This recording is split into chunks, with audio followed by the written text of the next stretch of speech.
18 তারিখে যখন কোথাও মানে ওইভাবে সমন্বয়কদের পাওয়া যাচ্ছিল, 19 তারিখে যখন প্রায় সবকিছু নিস্তব্ধ হয়ে আছে, সবাই যেন তাকাই ছিল কোন একটা দিকে।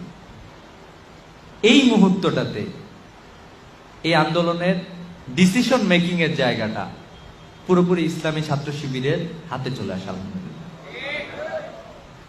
আমাদের কাছে যখন এই বিষয়টা আসছিল তখন আমরা সিদ্ধান্ত নিয়েছিলাম যে 2024-এ আমরা একটা কিছু ঘটায় ছাড়বো ইনশাআল্লাহ।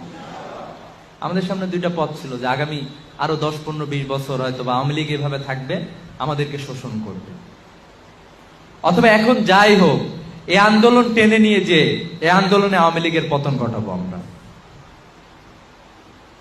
আমরা সবার সাথে যোগাযোগ করা শুরু করছিলাম। যোগাযোগ করতে গিয়ে আমাদের মনে হয়েছিল যে বাংলাদেশে আসলে সবচেয়ে বড় সংকটটা হচ্ছে যে বাংলাদেশের নেতৃত্বের সংকট। এই যে এত বড় একটা ফ্যাসিবাদকে দমন করবে, কে দমন করবে? কাউকে না কাউকে তো লিডারশিপটা নিতে হবে। এমন কাউকে লিডারশিপ নিতে হবে যে জীবনের পরোয়া করে না। এমন কাউকে লিডারশিপ নিতে হবে যার ঘরে যদি 100 কোটি টাকা কেউ এনেও দেয়, 1 টাকাও সে ছুবে না।